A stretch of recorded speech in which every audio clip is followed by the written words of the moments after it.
Абай облысының әкімі Нұрлан Ұранхаев ардагерлер активімен кездесу өткізді. Жиын қонақтары тарапынан әртүрлі мәселелер талқыланған болатын. Өз ойларын білдіріп, әкімге деген сұрақтарын қойды. Облыс басшысы қозғалған мәселелерді өзіне түртіп алып, алдағы уақытта олардың шешілетіндігін хабарлады. Аталған кездесу Семей қаласының Әлихан Бөкейханов атындағы университетінің бас ғимаратында өтті.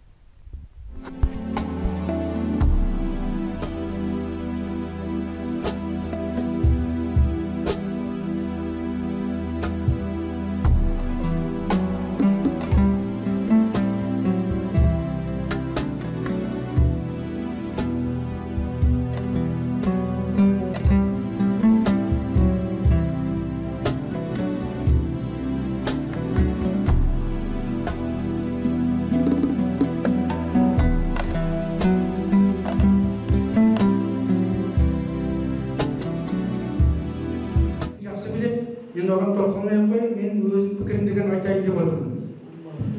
Менің бірінші айтатыным Абай облысы республикада бірінші орында болу керек дегенде. Барлық жағынан, экономика, мәдениет жағынан, қай саласында болсын, бірінші орында болу керек. Біздің негізгі бағытымыз, кредіміз, тұрсақ та, жақсақ та, ұтасақ та ойымыз осыда болып басталу керек. Кеңестеріңізді әрқашан тыңдауға дайынмын, сіздермен бірге жұмыс жасаймын.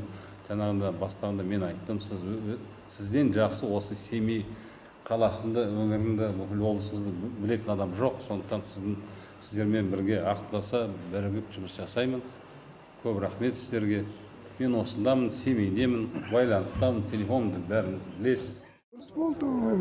Үлкен адамдармен ақылдасып, олардың пікірін тыңдау деген басшыға ол үлкен қозғалыс береді, ой туғызады.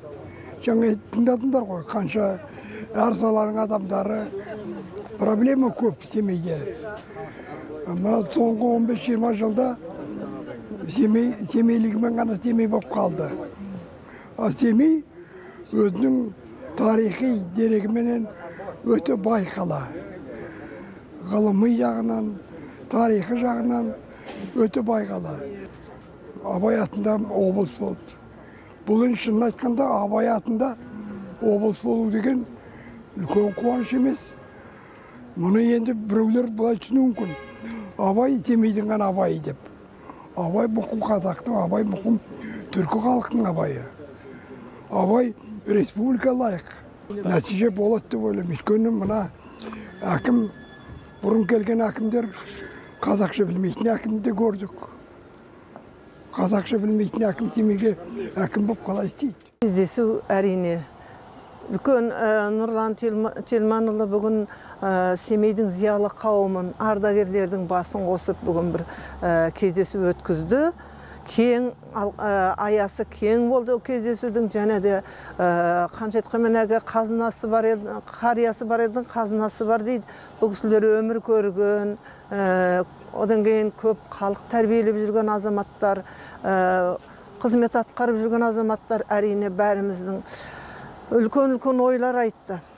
Енді мен шындығына Нұрлан Телманұлына шын жүректен жасты болса бас болып, біздің Семей қаласында тұрған қарияларды, үлкендерді құрметтеп, оларменен ақылдасып кескен тон келде болмайды дейді.